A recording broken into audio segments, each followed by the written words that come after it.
صلی اللہ علی محمد صلی اللہ علیہ وسلم.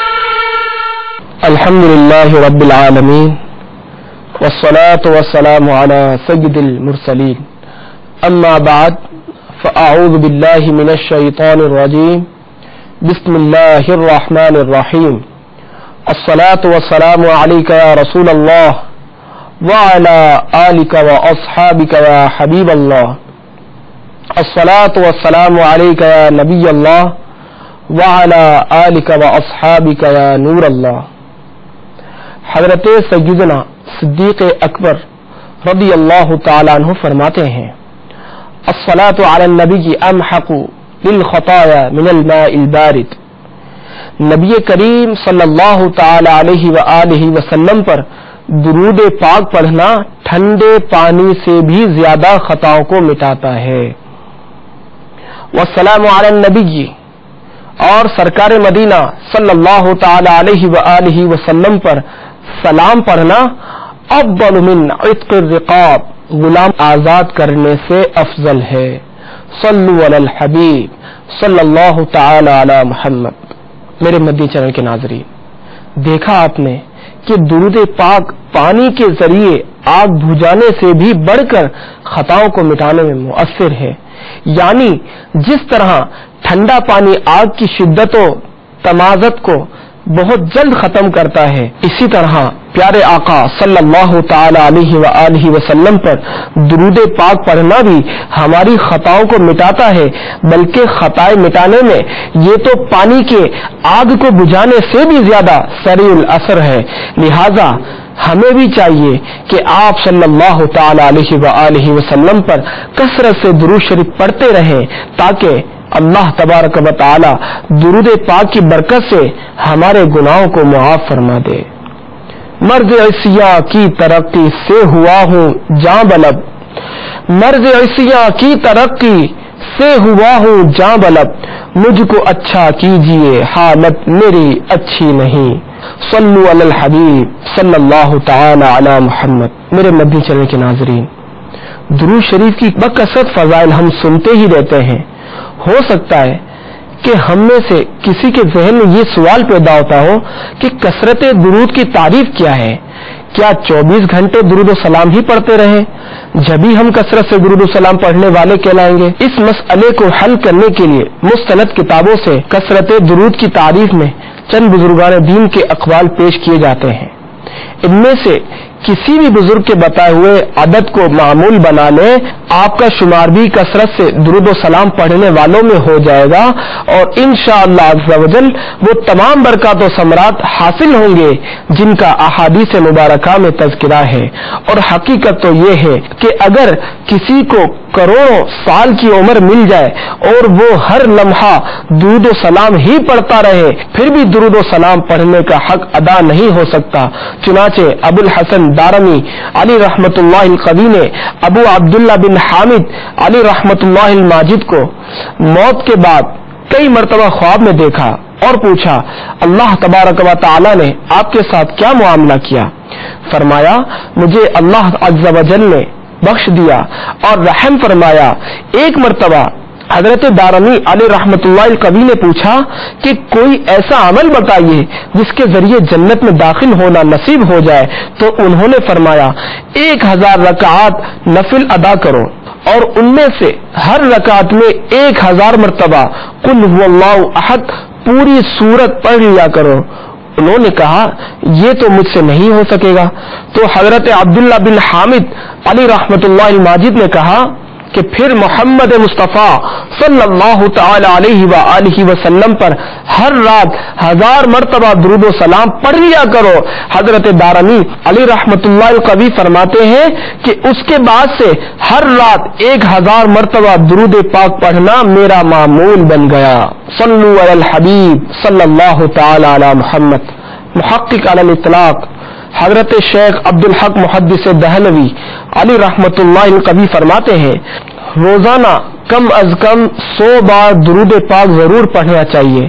مزید فرماتے ہیں بعض درود شریف کے ایسے صیغے بھی ہیں کہ جن کے پڑھنے سے 1000 کا عدد بآسانی اور جلد پورا ہو جاتا ہے، مثلا صلی اللہ علیہ وسلم، لہذا اسی کو وظیفہ بنا لینا چاہیے۔ اور ویسے بھی جو کثرت سے درود پاک پڑھنے کا عادی ہوتا ہے اس پر وہ آسان ہو جاتا ہے۔ غرض یہ کہ جو عاشق صادق ہوتا ہے اسے درود و سلام پڑھنے سے وہ لذت و شیرینی حاصل ہوتی ہے جو اس کی روح کو تقویت پہنچاتی ہے۔ علامہ نبہانی علی رحمت اللہ الغنی کثرت کی تعریف میں ایک بزرگ کا قول نقل کرتے ہوئے فرماتے ہیں کم از کم روزانہ 350 بار دن میں اور ہر شب میں 350 بار درود پاک پڑھا جائے۔ مزید فرماتے ہیں کہ حضرت امام شعرانی علی رحمت اللہ الغنی نے اپنی کتاب انوار القدسیہ میں فرماتے ہیں ہم سے رسول اللہ صلی اللہ تعالی علیہ وآلہ وسلم نے عہد لیا کہ ہم آپ صلی اللہ تعالی علیہ وآلہ وسلم پر ہر رات بکثرت درود و سلام پڑھا کریں گے اور اپنے بھائیوں کے آگے اس کا اجر و ثواب بیان کیا کریں گے، اور آپ علیہ السلام سے اظہار محبت کے لیے انہیں پوری ترغیب دیں گے، اور یہ کہ ہم ہر دن اور رات اور صبح و شام 1000 سے لے کر 10,000 تک درود و سلام کا ورد کیا کریں گے۔ صلو علی الحبیب صلی اللہ تعالی علی محمد۔ میرے مدی چینل کے ناظرین، روزانہ 100 بار، 300 بار یا صبح و شام 200 بار بلکہ روزانہ 1000 بار درود و سلام پڑھنا بھی زیادہ مشکل کام نہیں، لیکن یہ سوال ضرور پیدا ہوتا ہے کہ بزرگان دین رحمہم اللہ المبین روزانہ 10 ہزار بار بلکہ 40 ہزار بار درود شریف کس طرح پڑھتے ہوں گے، اور انہیں دوسری عبادات، گھریلو اور معاشی معاملات، پھر سنتوں کی تبلیغ اور طعام و آرام وغیرہ کے لیے کس طرح وقت ملتا ہوگا؟ اس کا جواب یہ ہے کہ بزرگان دین رحمہم اللہ المبین ہم لوگوں کی طرح دنیا کی محبت میں گرفتار نہیں تھے، اور نہ ہی ہماری طرح ہرزہ کوئی فضول باتیں ان کا شہوہ تھا۔ ہم لوگوں نے شیطان کے فریب میں آ کر اس چند روزہ زندگی ہی کو سب کچھ سمجھ رکھا ہے، اور ہر وقت ہر لمحہ اس فانی دنیا کی آرائشوں اور آسائشوں میں گم ہے۔ افسوس قبر کی طویل زندگی اور آخرت کی کڑی اور کٹھن ترین منزل کی طرف ہماری بالکل توجہ ہی نہیں۔ بزرگان دین اور اولیاء کاملین رحمت اللہ تعالی علیہم اجمعین کو اس بات کا مکمل احساس رہتا تھا کہ یہاں کی زندگی چند روزہ ہے، یہ آنن فانن ختم ہو جائے گی، جو کچھ ہے وہ مرنے کے بعد والی ابدی زندگی ہے۔ چنانچہ یہ اللہ والے اپنی زندگی اسلام کے زرین اصول اور پیارے محبوب صلی اللہ تعالی علیہ وآلہ وسلم کی سنتوں اور آپ کی ذات طیبہ پر درود پاک پڑھنے میں گزار دیتے ہیں۔ صلو علی الحبیب صلی اللہ تعالی علی محمد۔ میرے مدنی چینل کے ناظرین، یقیناً جب ایک عاشق صادق سرکار دو عالم صلی اللہ تعالی علیہ وآلہ وسلم کی سنتوں پر عمل کرتا ہے اور صدق دل سے جان دو عالم صلی اللہ تعالی علیہ وآلہ وسلم پر درود پاک پڑھنے کو اپنی عادت بنا لیتا ہے، تو پھر وہ غمخوار آقا صلی اللہ تعالی علیہ وآلہ وسلم دکھی دلوں کے درد کا مداوا بن کر کبھی تو عین بیداری کے عالم میں اور کبھی خواب میں تشریف لا کر شربت دیدار پلاتے ہیں اور حاجت مندوں کی حاجت روائی بھی فرماتے ہیں۔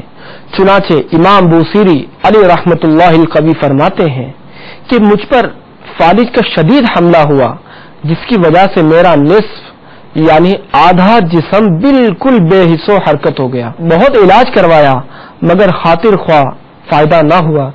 انتہائی یاس و ہراس کی حالت میں میں نے سوچا کہ نبی کریم صلی اللہ تعالی علیہ وآلہ وسلم کی شان میں ایک قصیدہ لکھوں اور اس کے توسط سے بارگاہ رب العزت میں اپنی صحتیابی کے لیے دعا کروں۔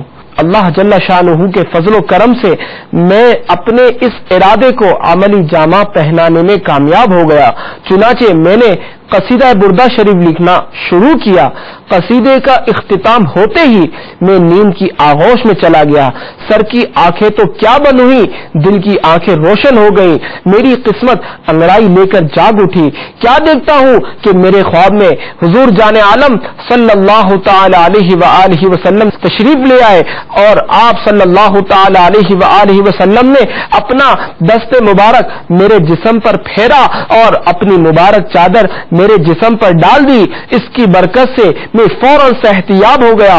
جب میں نیند سے بیدار ہوا تو اپنے آپ کو کھڑے ہونے اور حرکت کرنے کے قابل پایا. یا رسول اللہ انظر حالنا, طالب نظر کرم بدکار ہے. یا حبیب اللہ اسمع قالنا, التجا یا سید الابرار ہے. اننی فی بحار ہم مغرق, ناؤ داوا ڈول در منجدار ہے. خذ یدی ساحل لنا اشیکا لنا,